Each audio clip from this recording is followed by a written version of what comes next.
Հարգել լրագրողներ խնդրը, ես մեկ վարքյան ներողություն ասեք ու խնդրեմ, եթե նա ուրա ներկայանակել, որ հա, կներեք, էլի, հաջորդը խոսեցիք գործի հիմքերի մասին, հայտարարության հաղորդակցության մեջ շեշտված նախ հայտարարությունների կրկնությունն են համարում, այսինքն դրանց ենթադրում են, որ դա ոչ թե էմոցիոնալ ինչ-որ խոսք է եղել, այլ դարձված ջոկլան և մյուսը սրբազան շարժման կապված այս իրենց հակահավերչական գործության լույսի ներքո են դիտարկել այս հայտարարությունները, այսինքն դրանով են հիմնավորում նախկինում այսպես ասած այդտեղ հանցակաց չտեսնելը։ Ձեր ներկայությունը խնդրում ու մի փոքր ճշտում։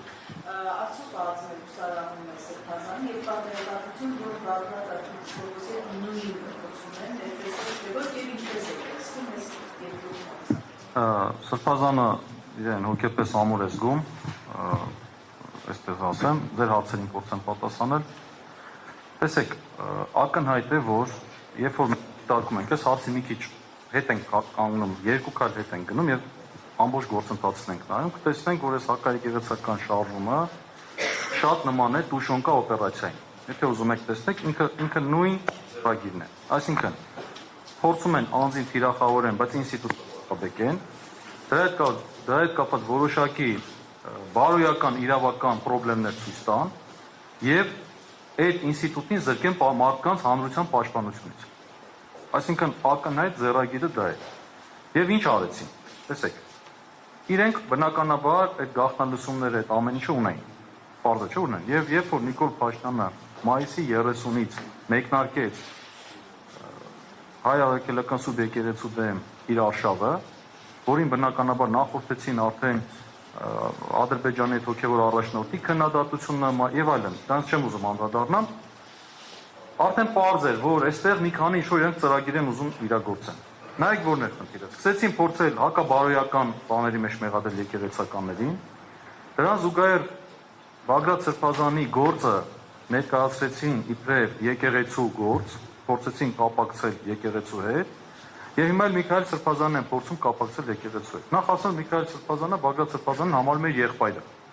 Իրենք հոգևոր եղբայրներ են, բայց դա չի նշանակում, որ Միքայել Սրբազանը Բագրատ Սրբազանի քաղաքական գործունեության մեծ բաժին ունի։ Իհարկե անմեղության կանխավարկածը չեն կարող խախտել, Բագրատ Սրբազանը անմեղ է, քանի դեռ օրինական ուժի մեջ պրս դատավճռով այլ բան չի հաստատվել։ Այսօրվա արդարադատության պայմաններում մենք գիտենք, որ ամենա ակներով սպիտակին էլ իրենք սև կարող են ասել։ Հիմա, բայց ծրագիրը, որը Նիկոլ Փաշինյանը փորձում է անել, ու նույնիսկ երեք իր մի այդպիսի ելույթի ժամանակ, էլի փորձում էր, էլ գնացին ընտանիքով խորենացուն հասան, խորենացու այդ ողբը փորձեցին խմբագրել, ահաբեկչություն բառը մտցնել դրա մեջ։ Իրենք փորձում են ցույց տալ, որ եկեղեցին հակաբարոյական, հակաահաբեկչական կազմակերպություն է, որպեսզի դրանով լեգիտիմ իրավունք ունենան մտնեն ներս։ Դրա համար է, որ Միքայել Սրբազանը փորձում է կապել Բագրատ Սրբազանի գործհետ։ Եվ հիմա տեսեք, դուք ասում եք, որ նրանք մի խցում են նստած, արդյոք սա պատահական է։ Դե հիմա դուք ինձ եք հարցնում, ենթադրում եմ, որ հատուկ են արել, որ խոսեն լսեն։ Պարզ չէ, որ դրա այդ ենթադրությունը մենք ունենք, որ այսինքն նայեք, իրենք մի հետաքրքիր բան էլ կա, որ խոսում է իրենց վատ տնային աշխատանքի մասին։ Երեք էլ կարծեմ Նիկոլ Փաշինյանը դրա մասին խոսեց, բայց կիսատ պռատ նայեք, ինչու՞մ է խնդիրը։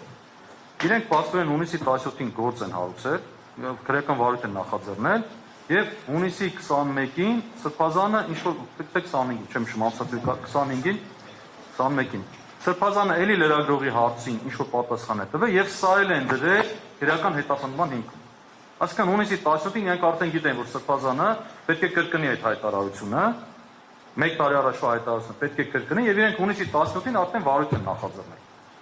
Էս էլ է խոսում, որ իրենք նյութ չունեն, հիմա ուզում են գործը հարուցեն, նոր նյութ ստեղծեն։ Պատկերացնում եք, չէ՞, որ իրենք գաղտնալսել են նաեւ Միքայել Սրբազանին։ Ամեն օպերատիվ միջոցառումներ անել են։ Որևէ նյութ չլսեցին, որ օրինակ կապեն Միքայել Սրբազանին, թեկուզ Բագրատ Սրբազանի քաղաքական գործունեության մասն, քաղաքական գործունեության մեջ։ Կամ Միքայել Սրբազանը օրինակ բանավոր կամ միտեղ մեկի մոտ ասի, եկեք իշխանության զավթումը պլանավորեն կամ նախապատրաստեն կամ իրականացնեն։ Եթե նման բան լիներ, բնականաբար մենք այսօր կունենանք դա, հենց անձամբ վարչապետը իր Facebook-ան էջում դրա մասին կխոսեր։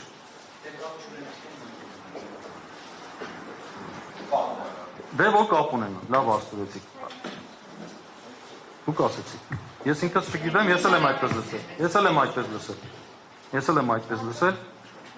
Ձեր հարցերին պատասխանեցի, հուսամ։ Դե նայեք, էլի խոսում ենք, տեսեք։ Երբ որ ասում են հրապարակային կոչ, կոչը պետք է լինի կոնկրետ գործողություն կատարելու հրավեր։ Սրբազանը ոչ թե հրավեր է անում, մենք պատմում ենք, ասում եմ, այսպիսի բան եմ ասել, այո, ասել է։ Դա հրավեր չի։ Հիմա պատկացեք, մեկը մի բան է արել, ասում եք արել ես, ասում եմ այո, արել եմ, ու պատմում է, որ արել է։ Սա կոչ չի, սա հրավեր չի։ Սա նոր հրավերի մասին չի կարող խոսել։ Առավել ևս, երբ որ հրավերը պետք է կոնկրետ ունենա բովանդակություն, կոնկրետ թիրախ։ Օրինակ, եթե Սրբազանը ասեր, չգիտեմ, գեներալ էսինչ, դու կգնաս այսինչ տեղը, գեներալ Պողոս, դու կգնաս սա կանես, կոնկրետ ցուցումներ տալ, ընդ որ ամբողջ այս գործի նյութերից էլ երևում է, որ խոսքը գնում է գեներալիտետին, ոչ թե քաղաքացիներին ասելու իշխանություն զավթել, այլ գեներալիտետին, ովքեր են այդ գեներալիտետը, զինվորական ծառայություն, ծառայություն, ովքեր են իրենք, որոնք իրավապահ մարմիններ են։ Այդ հրավերը կարծես թե այդ կոչը իրենք չեն կարող այդպես ասել։ Գնա։ Հա, ներողություն լրացնում եմ։ Տեսեք, շատ կարևոր բան, էլի։ Երբ որ մեղադրանքի մեջ գրված է ձեր ասած հարցեր կապված, առաջին հրապարակումը 24 թվականի եւ երկրորդ հրապարակումը 20-ին։ Մեր մոտ հարց ակել, արարքի երբ ավարտվել։ Դուք ո՞նց եք տեսնում հանցանքը ենթադրել, որն է ավարտվել։ Իրենք մեզ պաշտոնապես պարզաբանել են, որ հանցանքը ավարտվել է առաջին հարցազրույցը, այսինքն 24 թվականի հարցազրույցը հրապարակվելու պահին։ Արարքը ավարտվել։ Երկրորդ հրապարակումը իրենք ասում են, որ սա առաջինի կրկնությունն ու վերահաստատումն է։ Ուրեմն իրավական հանցակազմի տեսանկյունից իսկ կրկնություն, վերահաստատում, դրանք բացարձակապես որևէ նշանակություն չունեն։ Նշանակություն ունի արարքը սկսվել եւ ավարտվել։ Հիմա իրենք ասում են 24 թվականի սեպտեմբերին, որ ամսականից էր, փետրվարի 3-ին ավարտվել է, որովհետեւ այդ օրը հրապարակվել։ Հիմա դրանից հետո այս մանկական պատճառաբանությունները դատախազության, որ կրկնվել է, չի կրկնվել, այսինքն ի սկզբանե իրենց պատկերացում հանցանք չէ, հետո որ մի հատ էլ նույնը ասում, դառնում է հանցանք, իրավաբանության մեջ նման հասկացողություն գոյություն չունի։